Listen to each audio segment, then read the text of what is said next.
The massive chamber stretched out like a cathedral of stars. Commander Elena Vasquez stood in the center, her blue uniform crisp against the swirling colors of space visible through the transparent walls. Around her, 12 towering seats held the representatives of the most powerful species in the galaxy. Each seat was shaped differently, built for beings that had evolved under alien suns. The Galactic Concordat had ruled space for 3,000 years.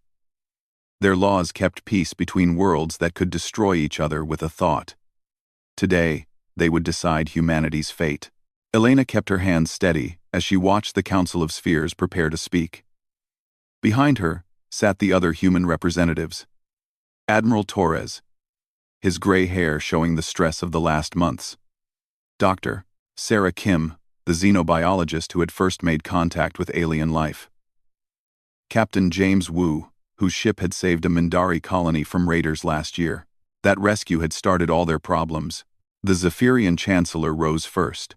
Its body was made of living crystal, each facet catching light and throwing rainbows across the chamber.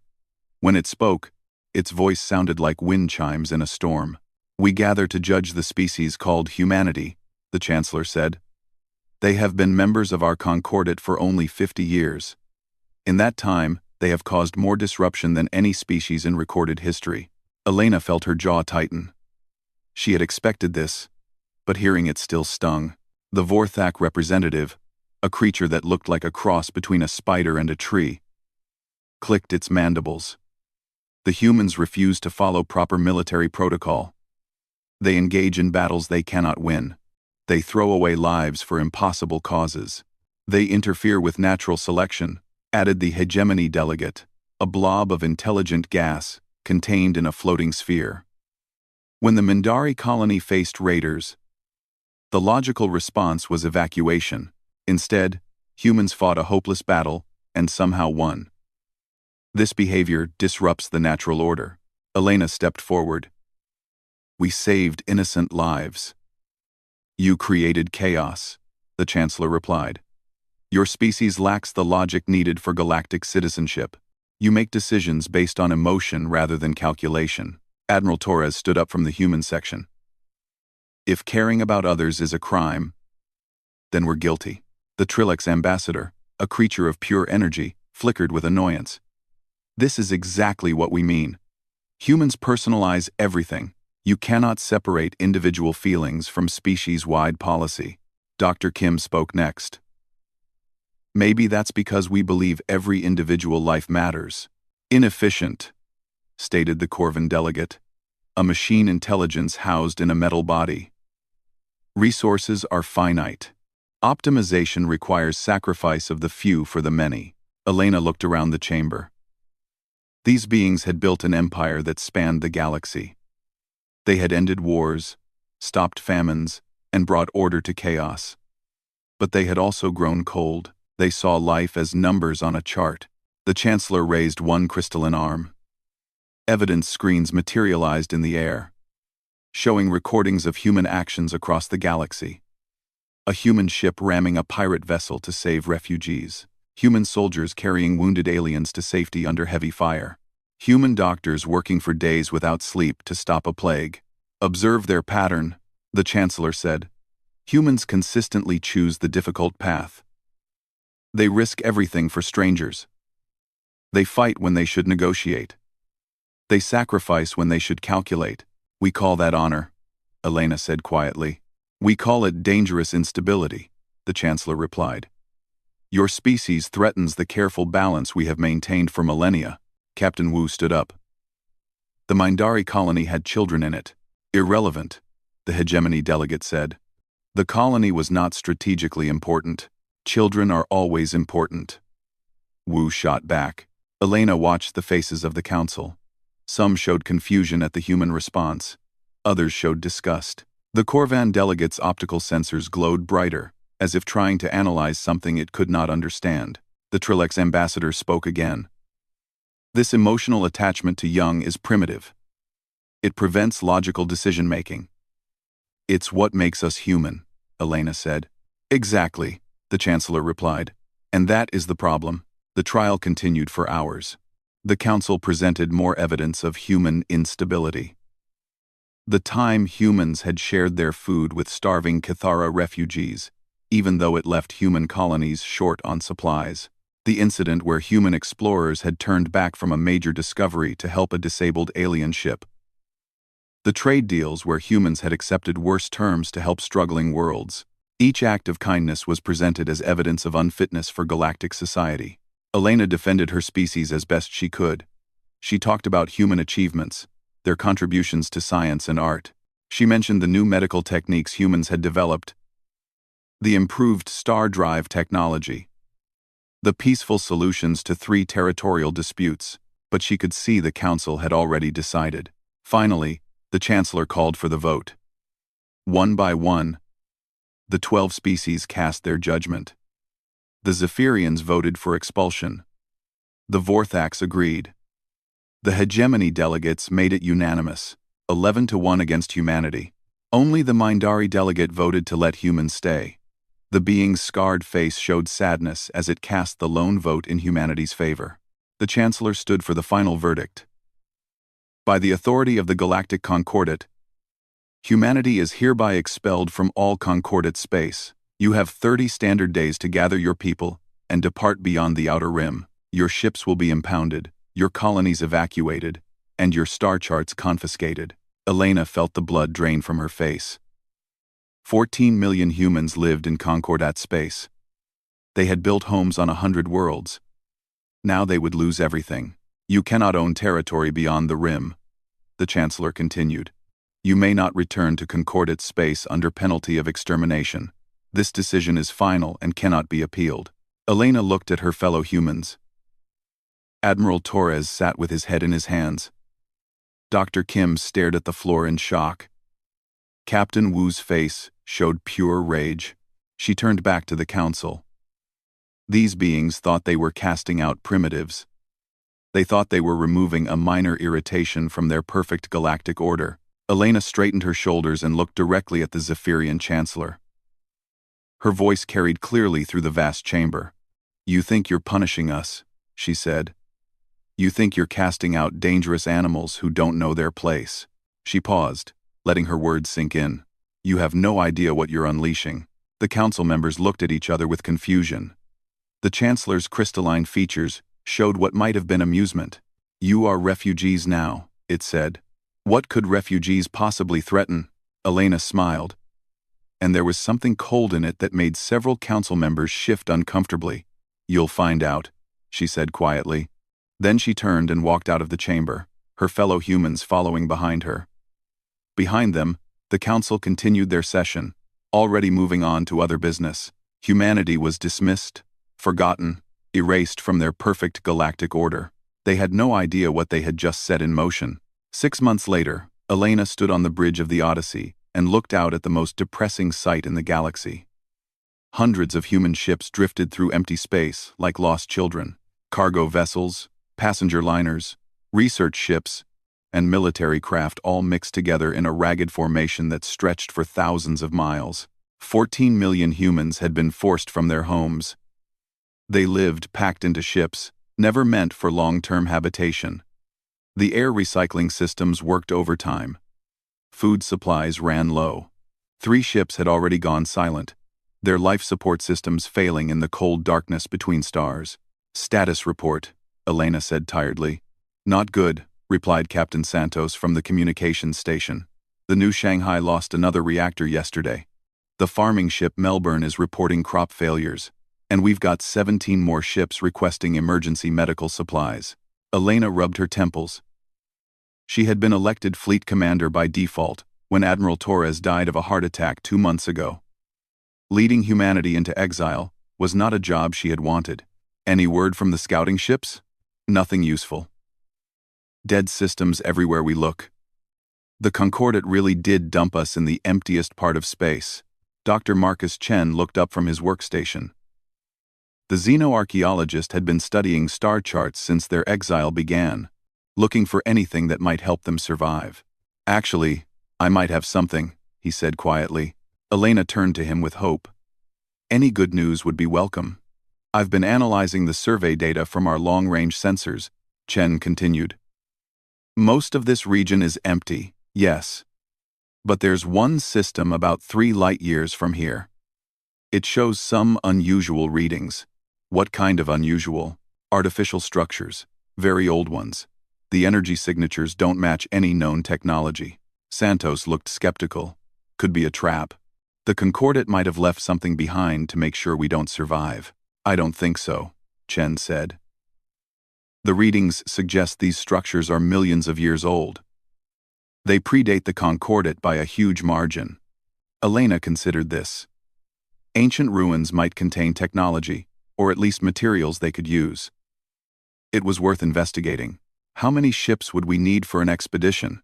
I'd recommend just one research vessel with a full science team. If it's dangerous, we don't want to risk more people than necessary. Elena nodded. Take the Discovery. Pick your team and leave as soon as possible. We're running out of options here. 2 weeks later, Chen stood on the surface of a dead world and stared at something that should not exist. The planet they had named Terminus Prime was a frozen rock orbiting a cold star, but covering its surface were structures that defied explanation. They looked like buildings grown rather than built. Smooth curves and flowing lines that seemed to follow mathematical principles no human architect had ever discovered. The largest structure was a pyramid that stretched 10 miles into the thin atmosphere, its surface covered in symbols that hurt to look at directly. The atmospheric analysis is complete, reported Dr. Lisa Park, the expedition's physicist. This world has been dead for at least 2 million years. But the structures show no sign of aging. Ah! Chen approached the nearest building. It was roughly the size of a city block, with an entrance that opened as he got close. No doors or controls, just a seamless opening that appeared in the wall. Should we go in? Asked Lieutenant Morrison. The military escort Chen had brought along. We have to. Our people are dying out there. The interior was even stranger than the outside. Corridors that seemed to go on forever, lit by a sourceless light that never dimmed. Walls covered with more of those painful symbols. And everywhere, a feeling of immense age and lost knowledge. They found the first chamber an hour into their exploration. It was circular, with 12 alcoves around the walls. In the center stood a pedestal, topped with a crystal cube that pulsed with inner light. Energy readings are off the charts, Park said, checking her instruments. Whatever that thing is, it's still active after all this time. Chen approached the cube carefully.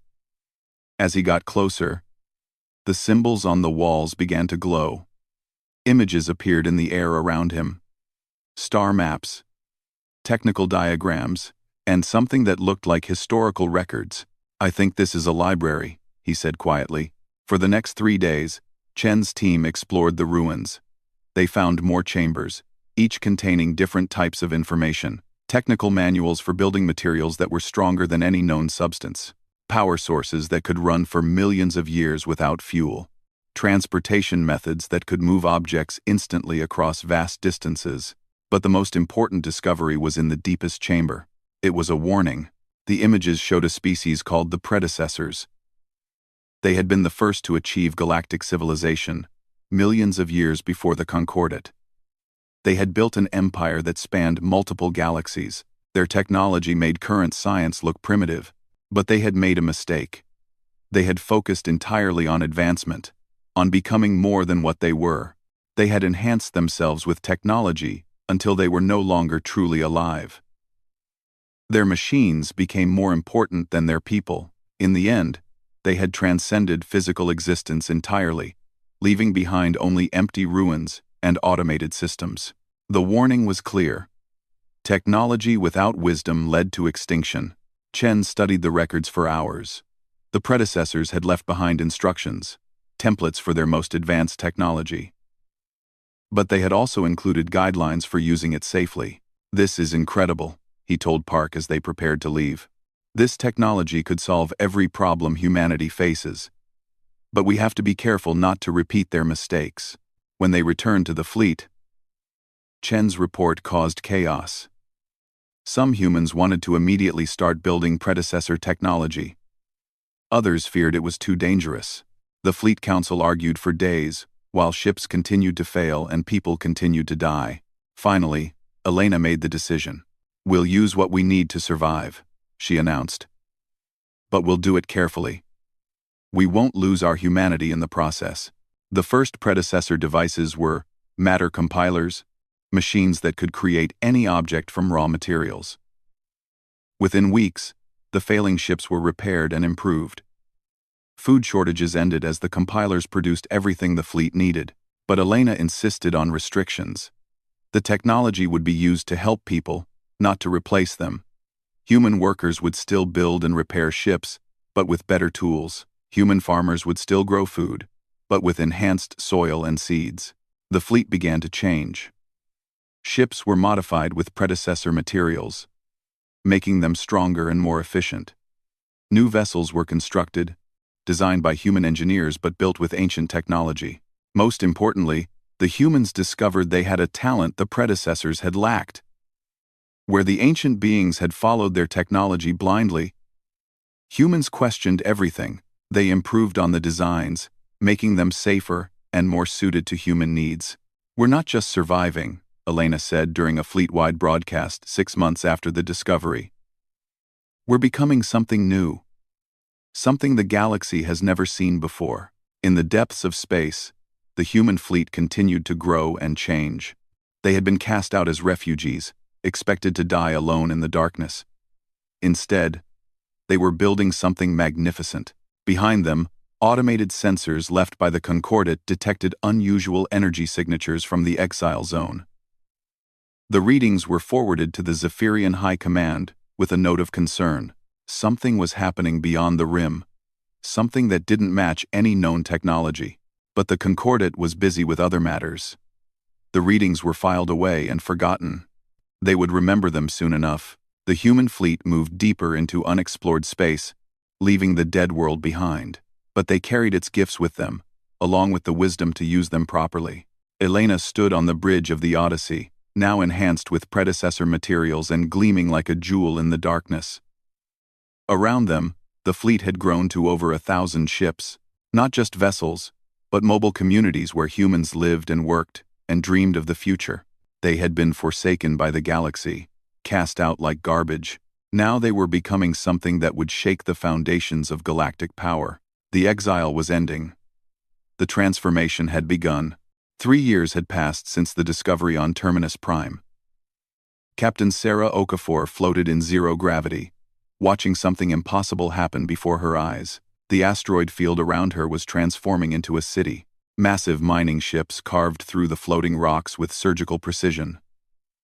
Matter compilers broke down the raw stone and metal, then rebuilt it into gleaming structures. What had been empty space yesterday was becoming a thriving community today. "Status report on Sector 7, Sarah said into her communicator. "Habitat ring is 80% complete, came the reply from Engineer Martinez.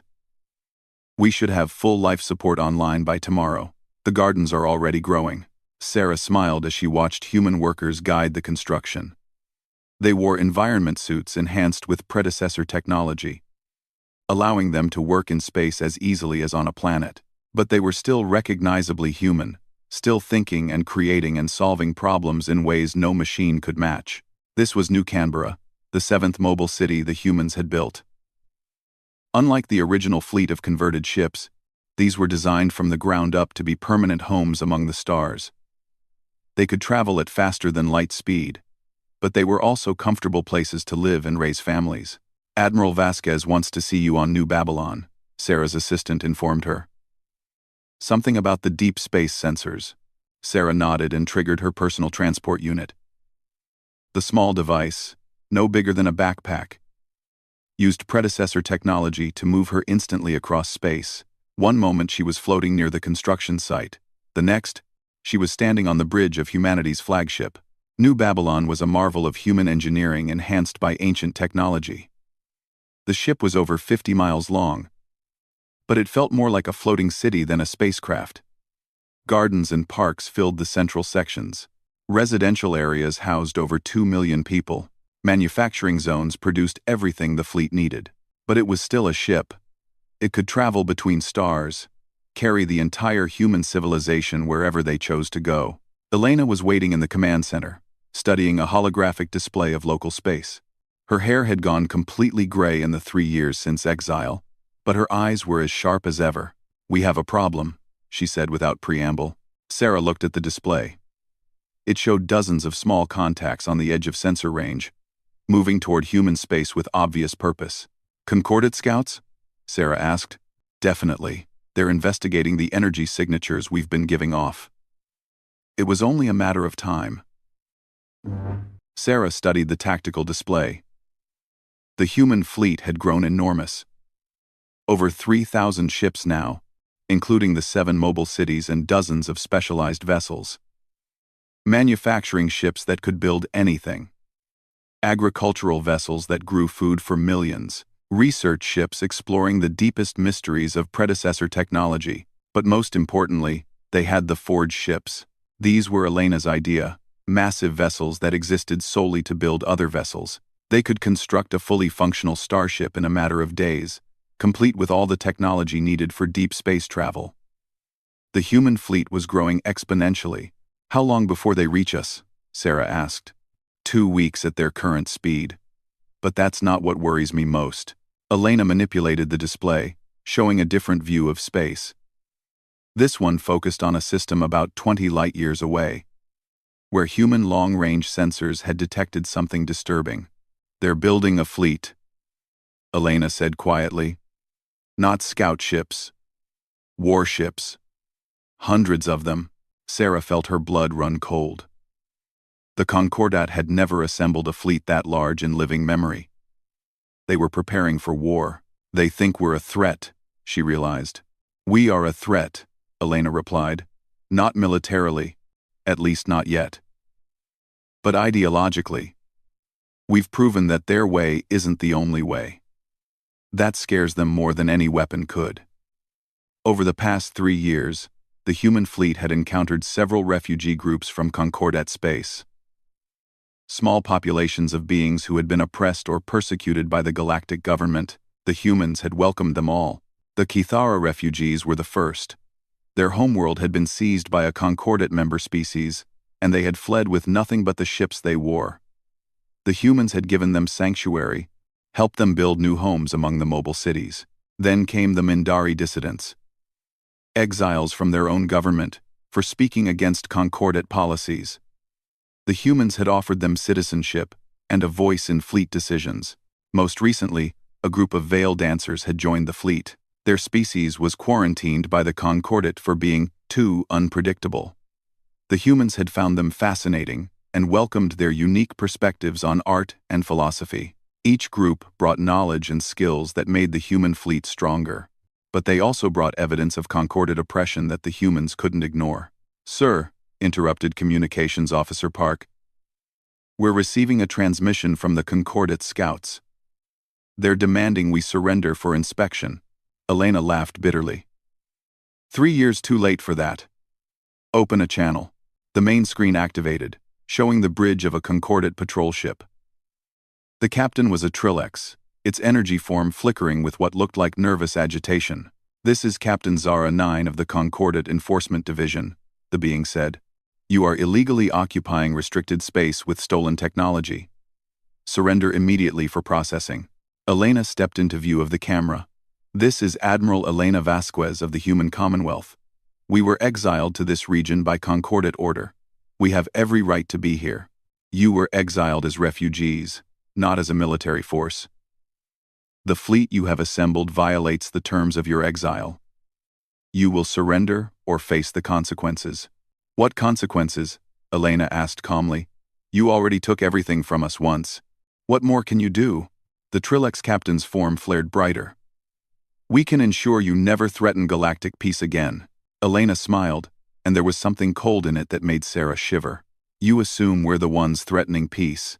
But we're not the ones building invasion fleets, are we?" The transmission cut off abruptly. Elena turned to address the command crew. "Send a message to all ship captains. We're implementing Protocol 7. Sarah knew what that meant. Protocol 7 was the plan they had developed for this exact situation. The entire human fleet would scatter into small groups, using their superior speed and stealth technology to avoid detection. They would regroup later, at predetermined coordinates. But Elena had more in mind. Also send a message to our allies, she continued.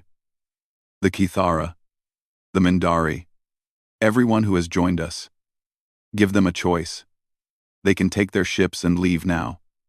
Or they can stay and face what's coming. What is coming? Sarah asked. Elena gestured to the tactical display, where more Concordat ships appeared every hour. War, she said simply. They've decided we're too dangerous to ignore. They're going to try to destroy us. Can we fight them? Elena was quiet for a long moment. The human fleet had weapons, yes. Predecessor technology had given them defensive systems far beyond anything the Concordat possessed. But they were still vastly outnumbered. We don't want to fight them, Elena said finally.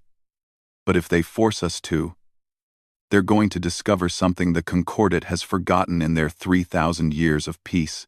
What's that? Humans are very good at war. Over the next week, the human fleet prepared for the worst. The mobile cities activated their phase cloaking systems, becoming invisible to normal sensors. The forged ships went into overdrive, building defensive platforms and escort vessels.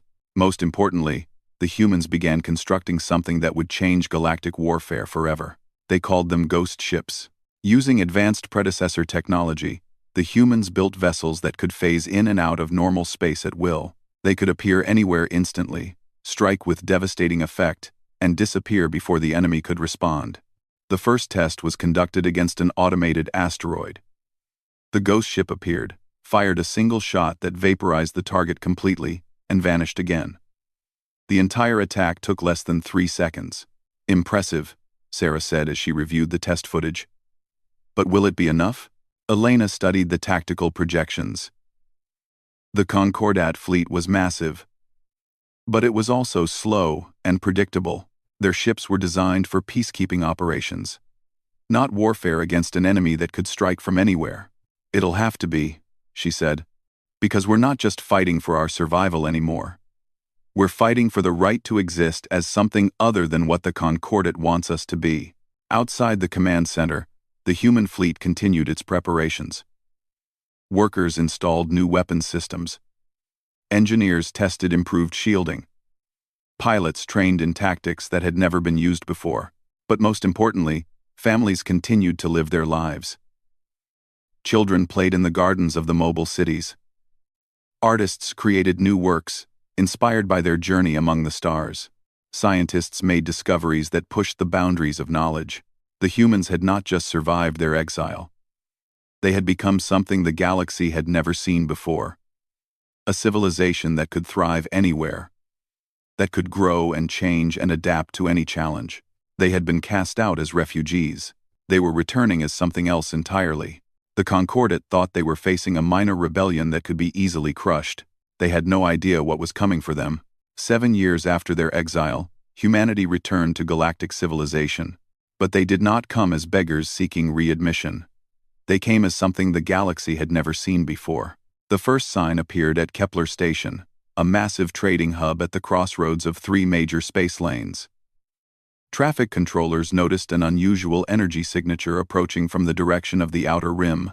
The readings didn't match any known ship design. Unknown vessel, this is Kepler Traffic Control, announced Controller Vex 12, a Corvan artificial intelligence. Identify yourself and state your business. The response came back immediately. This is the diplomatic vessel Harmony, requesting docking permission. We carry an ambassador of the human commonwealth. The control room fell silent. Everyone knew humans had been exiled 7 years ago. They were supposed to be dead, or dying somewhere beyond the rim. Negative, unknown vessel, Vex 12 replied. Humans are banned from Concordat space. Turn back immediately, or face military action. We're not asking permission to enter Concordat space, came the calm response. We're informing you that we're already here. On the main display, the approaching ship became visible. It was unlike anything in the Concordat database. Smooth curves and flowing lines that seemed to shift and change as they watched. The hull appeared to be alive, pulsing with inner light. Impossible, muttered Station Commander Yilrix, a Vorthak whose multiple eyes tracked the approaching vessel. No ship can penetrate our sensor grid without detection. Sir, reported the weapons officer. The vessel is not responding to our targeting systems. It's like it's not really there. As they watched, the human ship did something that should have been impossible. It passed through the station's energy shields, as if they were made of air. It phased through the docking bay doors and settled gently onto a landing pad. How? Ulrichs whispered. The airlock opened, and a woman in a simple blue uniform stepped out. Elena Vasquez looked older than she had 7 years ago, but her eyes held a confidence that made the watching Concordat officials step back. She walked across the docking bay as if she owned it. Behind her came 2 other humans, their movements fluid and sure. They showed no sign of the fear or desperation that might be expected from exiles. Station security moved to surround them. Elena raised one hand, and something incredible happened. The security weapons simply stopped working. Energy rifles powered down. Stun batons went dead. Even the mechanical restraints failed to function. Please don't, Elena said politely. We're here to talk, not fight. Commander Ulrichs arrived with a full security detail. You are under arrest for violating Concordat law. Elena smiled. We haven't violated any laws. We were exiled to space beyond the rim. This station is in Concordat space, yes. But we never asked to come aboard. We simply are aboard. That's impossible. A lot of things are impossible until they happen. Elena gestured to the security forces surrounding her. Your weapons don't work because we've generated a localized field that disrupts standard energy systems. We could extend that field throughout this entire station if we wanted to. Ulrichs' mandibles clicked nervously. What do you want? To deliver a message to the Concordat Council. Humanity has returned, and we offer the galaxy a choice. What choice? Elena's expression grew serious. Peaceful coexistence with people who have evolved beyond your understanding, or conflict with forces you cannot comprehend. Within hours, the news had spread throughout Concordat space. Humans had returned with technology that defied explanation. They had walked through shields and disabled weapons with casual ease. Most disturbing of all, they had shown no hostility, despite having every reason for revenge. The Zephyrian Chancellor convened an emergency session of the Council. The same beings who had voted to exile humanity now faced reports of their return with advanced capabilities. They must be destroyed, declared the hegemony representative. This technology threatens the stability of galactic civilization. I agree, said the Trilix ambassador. They've become something unnatural. Our exile was meant to eliminate the human problem, not enhance it. The Chancellor's crystalline form flickered with cold light. Mobilize the fleet. All available warships are to converge on human positions immediately. Admiral Sec, 7 of the Concordat Navy, was given command of the largest military force assembled in centuries. 800 warships, including 12 dreadnoughts capable of destroying planets. Their mission was simple: find the human fleet and eliminate it completely. It took them 3 weeks to locate the first human ships. Long-range sensors detected energy signatures near the Halo Nebula, 200 light-years from Concordat space. The Admiral ordered his fleet to jump there immediately. What they found defied all expectations. The humans hadn't built a hidden base or fortified position. Instead, they had constructed something that moved through space like a living thing. Hundreds of ships connected by energy bridges, forming a city that stretched across millions of miles of space. Impossible, Admiral Sec 7 muttered. No civilization can build structures that large. Sir, reported his tactical officer. We're detecting over 3,000 individual vessels, but they're not arranged in any defensive formation we recognize. The Admiral studied the readings. The human fleet was spread out like a flower, with massive city ships at the center and smaller vessels forming complex patterns around them. It looked more like art than military deployment. Open fire, he commanded. All ships, maximum bombardment.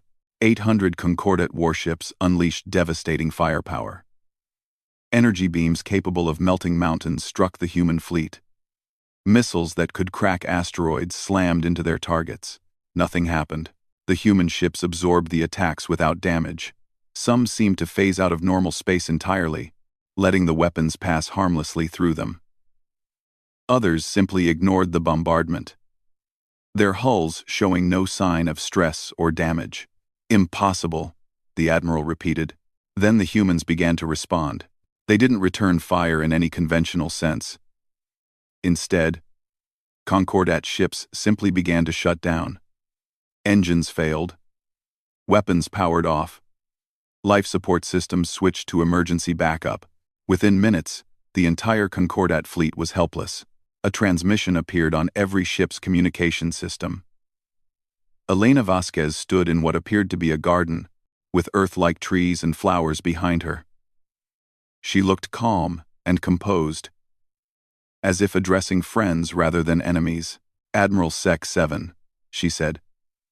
"I know you're following orders. Your government has decided we're a threat that must be eliminated. But before you continue this attack, I want you to understand what you're facing." The view shifted to show the human fleet. But now the admiral could see details that sensors had missed. The ships weren't just vessels. They were communities. Gardens and parks were visible through transparent sections. Children played in zero-gravity playgrounds.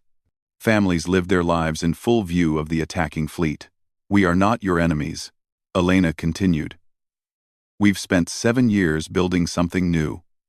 Not a weapon or a fortress, but a way of life that doesn't require planets or territory. We take nothing from anyone, but we also won't be taken from." She paused, letting that sink in. "Your weapons cannot harm us, Admiral. Our technology is beyond anything the Concordat has developed. But more importantly, we remember what it felt like to be powerless and afraid. We won't do that to others." The transmission shifted again. Now it showed Concordat ships being gently moved away from the human fleet by invisible forces. Not destroyed or damaged, just relocated to a safe distance. "You came here to destroy us," Elena said. "Instead, we're sending you home. Tell the Council what you've seen. Tell them humanity offers peace, but we won't accept subjugation."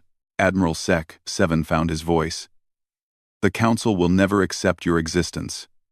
You represent chaos, unpredictability, everything they've worked to eliminate." Elena smiled sadly. "Then they've learned nothing in 7 years. But we have." The human fleet began to move. Not with the rigid formations of military vessels, but like a living organism changing shape. Ships flowed around each other in patterns that were beautiful to watch. The massive city ships rotated slowly, their gardens catching starlight and throwing it back in rainbow patterns. "We're leaving Concordat space," Elena announced. "But we're not hiding beyond the rim anymore. The galaxy is big enough for both of us, Admiral. I hope your leaders will eventually realize that." I hope. The transmission ended. The human fleet accelerated smoothly, disappearing into hyperspace in a display of technology that left the Concordat officers stunned. Admiral Sec 7 sat in his command chair, staring at empty space. His fleet was undamaged but completely demoralized.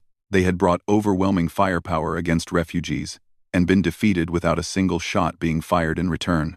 "Sir," his communications officer said quietly, "we're receiving surrender requests from 17 ships." "Surrender requests?" Crew members requesting permission to join the human fleet. Mostly non-Concordat species serving in support roles. The Admiral closed his eyes. In a single encounter, the humans had not only defeated his fleet but begun recruiting from it. They offered something the Concordat never had: true acceptance regardless of species or background. "Denied," he said finally. All ships returned to base, but as the fleet jumped back to Concordat space, Admiral Sec 7 knew the galaxy had changed forever. Humanity had returned not as conquerors or destroyers, but as something far more dangerous to the established order. They had become proof that the Concordat way was not the only way, and that terrified the Council more than any weapon could. 2 years after the confrontation at Halo Nebula, the galaxy was a different place. Elena stood in the vast assembly hall of New Babylon, looking out at representatives from dozens of species. But this wasn't the rigid hierarchy of the old Concordat Council. This was something new. The Commonwealth Assembly had grown far beyond humanity's original refugee fleet. 3 minor concordate species had formally requested to join the human migration. The Kithara, whose homeworld had been seized by corporate interests. The Mindari, whose democratic government had been overthrown by concordate-backed forces. And the mysterious veil dancers, who had been quarantined for centuries simply for being different. But they weren't the only ones. Individual ships and small fleets arrived weekly at Commonwealth gathering points. Dissidents from major concordate species, who wanted freedom to explore new ideas. Scientists whose research had been banned for being too disruptive. Artists whose work challenged the established order. Each group brought something valuable: knowledge, skills, perspectives that had been suppressed under concordate rule. The Commonwealth had become a refuge for anyone seeking something more than the sterile stability of galactic civilization. The motion before the Assembly today concerns the Outer Colonies question, Elena announced. Her official title was Speaker for the Moving Worlds, but she preferred to think of herself as simply the person who helped others be heard. The question was whether to offer Commonwealth protection to colonies on the edge of concordate space. These worlds were often neglected by the central government, left to fend for themselves against raiders and natural disasters. Many had requested Commonwealth assistance. Representative Kira of the Kithara stood to address the Assembly. Her people's flowing robes had been modified for zero gravity, giving her an ethereal appearance as she gestured. "The outer colonies remind us of ourselves before the Commonwealth welcomed us," she said. "They are forgotten, dismissed as unimportant by those in power. But they are not unimportant to us." The debate that followed would have been impossible under the old concordate system. Representatives from different species spoke freely, disagreeing with each other while remaining respectful. Humans, Mindari, Kithara, and others worked together to find solutions that served everyone's needs. This was the Commonwealth's greatest achievement. Not the advanced technology or the mobile cities, but the creation of a society where different species could truly cooperate as equals. Dr. Marcus Chen, now Director of Archaeological Research, approached Elena after the session ended. "The deep-range expeditions have found something interesting," he said quietly. "You're going to want to see this personally." Elena followed him to the research section of New Babylon. In a secure chamber, holographic displays showed images that made her breath catch. "We found evidence of another predecessor site," Chen explained. "But this one is different. It's not just ruins. It's active." The images showed a massive structure orbiting a distant star. Unlike the dead ruins on Terminus Prime, this installation pulsed with energy. Geometric patterns of light flowed across its surface in endless, hypnotic loops. "What is it?" "We think it's a communication beacon. The predecessors may not be extinct. They may have simply moved beyond physical existence, as their records suggested." Elena studied the readings. If the predecessors were still out there in some form, humanity would need to be very careful about making contact. The ancient species had transcended physical existence, but their warnings about losing their essential nature still echoed across millions of years. "Any signs that they've noticed our activities?" "Nothing hostile. If anything, the beacon seems to be responding to our presence with curiosity." Elena made a decision. "Prepare an expedition. Small team, maximum safety protocols. And Chen? Make sure they understand we're not looking to become like the predecessors. We're looking to learn from their mistakes." Meanwhile, in concordate space, the old order was struggling to maintain control.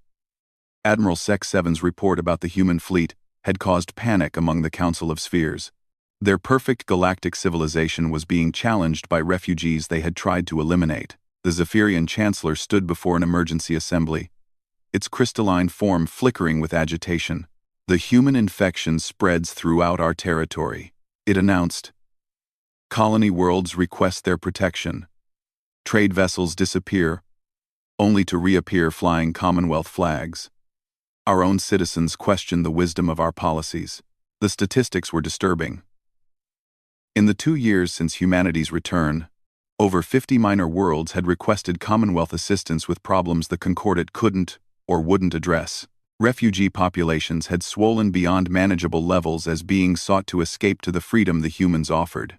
Most disturbing of all, several Concordat member species were experiencing internal rebellions. Citizens who had lived quietly under central rule for generations were suddenly demanding representation, rights, and freedoms they had never known they wanted.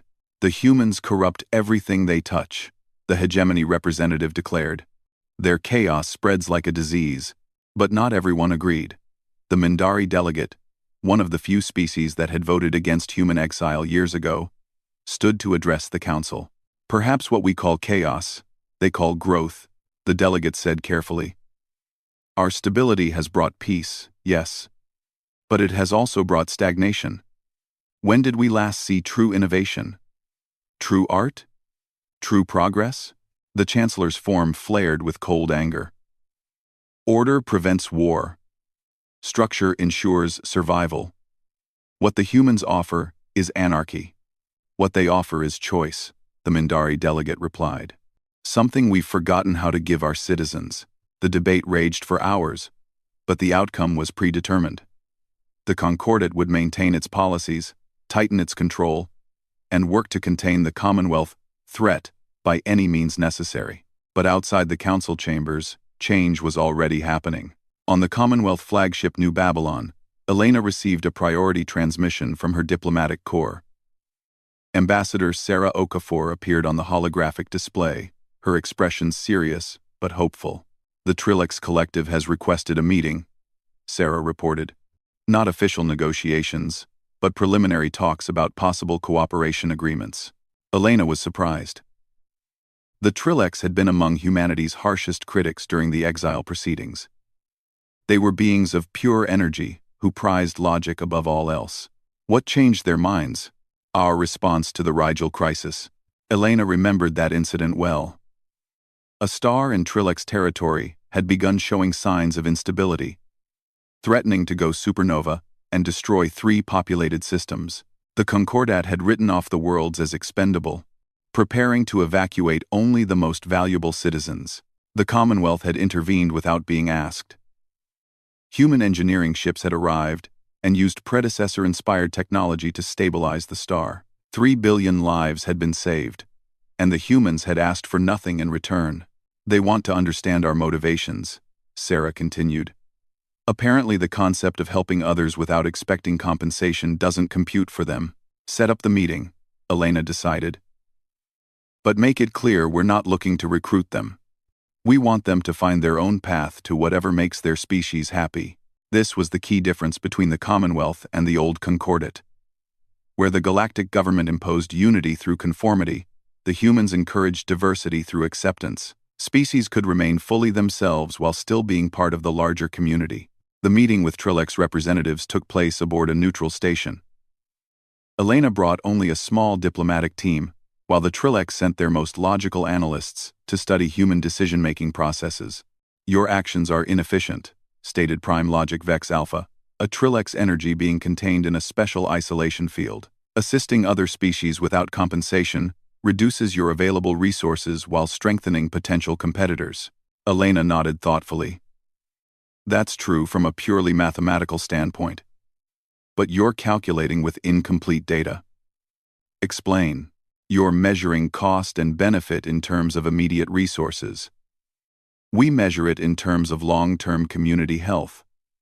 When our neighbors are strong and happy, our own society benefits in ways that can't be easily quantified. The Trilix representatives flickered with what might have been confusion. Quantification is the basis of all rational decision-making. Is it?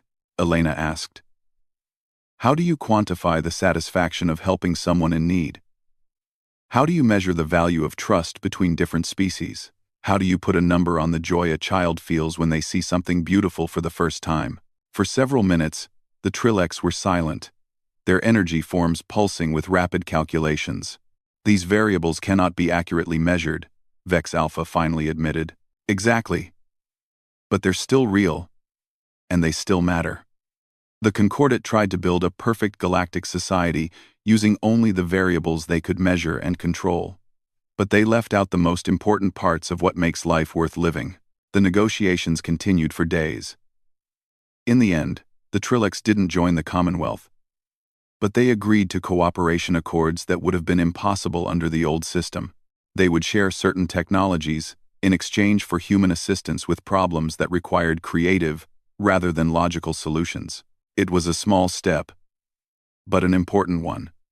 For the first time, a major concordate species had officially recognized the Commonwealth as equals. 6 months later, Elena stood in the observation deck of New Babylon and watched something that filled her with quiet pride. The human fleet had grown beyond anything she had imagined possible. Thousands of ships of every size and design, from massive city ships to small personal vessels, but more importantly, they represented something unique in galactic history. A civilization that belonged to no single world, controlled no territory, but offered freedom to anyone who wanted it. A young girl approached the observation window. She was Kithara, her skin showing the faint luminescence of her species, but she had been born aboard the Commonwealth ships and considered herself as much human as anything else. "Admiral Elena," the child said in careful Standard Galactic. "When are we going home?" Elena smiled and gestured toward the infinite field of stars ahead of their fleet. "We are home, little one. Everywhere we go, we carry home with us, and there's so much universe left to explore." The child pressed her face against the transparent aluminum, watching distant suns wheel past as the fleet continued its endless journey between the stars. Behind them, the galaxy was changing. The Concordats still existed, still controlled most of known space. But they no longer controlled the narrative. Other species had seen that there was an alternative to rigid hierarchy and enforced conformity. The Commonwealth grew daily, not through conquest but through attraction. They offered something the old galactic order couldn't: true freedom to become whatever each species was meant to be. Elena had been right 7 years ago. The Concordat had no idea what they were unleashing when they cast out humanity. They thought they were eliminating a problem. Instead, they had created something beautiful and strange and utterly human. From the ashes of their old world, humanity had built something that surpassed their wildest dreams. Not just survival, but transformation into something wonderful. They had been forsaken by the galaxy they tried to join. Now they were leading the galaxy towards something better than anyone had ever imagined possible. The stars ahead beckoned with infinite possibilities. And humanity, along with all the friends they had gathered along the way, flew on to meet them.